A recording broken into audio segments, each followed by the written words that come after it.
So what are some things that you would look into when you're venturing into a new niche, when you're starting out in a realm that you're not as familiar with? What are some key points that you have to have checked before you start with laying out the strategy? The first thing to do is to know your market. Look out there and identify who you believe your competitors to be, and then you go onto their websites. You do the research on the top 4 or 5 competitors. Re-engineer their business model as you understand them, right? Look at their content proposition today. Anticipate, is there anything in what they're doing right now that suggests that they're going to come along and develop a content strategy that's similar to the one that you're thinking you're going to apply? Once you've completely understood the competitive landscape, both from an internal know-how perspective, that is internal to your profession, and knowing what the reputations are of your competitors, and then once you've totally understood what they are today and what you think they're capable of becoming tomorrow, and what you think is going to represent the future of your niche in a new and interesting way, given the dynamics of the connection economy, as evidenced by the stuff that you're getting from our website, for example, then plan your approach in full light of that knowledge. You have to know both your customer and you have to know your competition as well. And I think you'll be surprised that what you learn is that it's a vanilla application of an industrial economy business model all throughout your niche, and your competitors are all doing the same stuff slightly differently based on position in the marketplace, brand power, the length of time that they've been in business, the intellectual powerhouses of the principles, and whether they're published or they're not published. Be that as it may, all of that normally comes across from the perspective of the provider.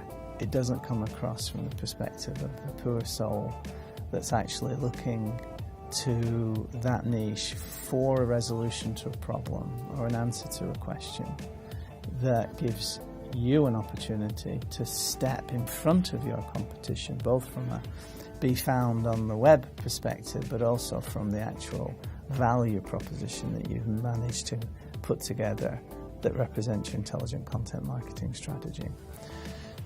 So you're relying on the ignorance, in a sense, of your competition. And not only ignorance, and I don't mean that in a pejorative, negative way, but just lack of understanding of what the connection economy is all about. That's kind of ignorant, really. And that ignorance comes around through focus on the expertise and the problem that you solve, which is all well and good. But if you come along with a new way of speaking about that problem that you solve, and you can showcase that you're just as good as these other guys, these other parties, and it's more compelling to want to deal with you than these others, then you're onto a winner.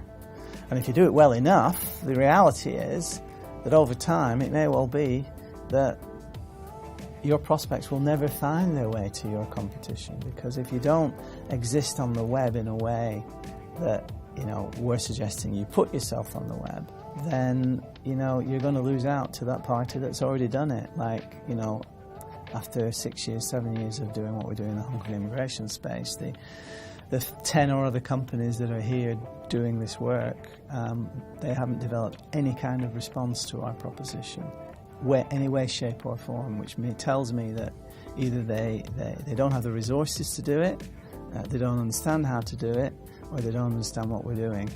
And I suspect it's probably all three. More importantly, they've done what they do the same old way now for 30 years, 20 years, 10 years, whatever. That ship ain't for turning. Very difficult. The notion of creative disruption makes it very, very difficult. If you're an established player doing what you do in the industrial economy type way, to reinvent yourself to become a connection economy type business is a bridge too far. And at its bare essence, what it ultimately means is that these competitors need to now pivot and not only continue to deliver their proposition without cannibalizing their existing revenues, but ultimately they need to become a publisher. And that's a very different proposition from supplying expertise in a niche, right? So if you've got the wherewithal to take on board the intelligent content marketing approach, you can steal a march in front of your competitors if you've got the courage to go ahead and do it and recognize that in a small way you're going to become a publisher, and you're going to publish regularly, and you're going to create a tribe, and you're going to have an ongoing set of relationships with that tribe, and you're going to deliver value unconditionally. And through delivering unconditional value, you're going to generate the relationships that will ultimately lead to exchange of value for money, predicated on the idea that you know what you sell, and what you're going to sell is something that they can't buy anywhere else.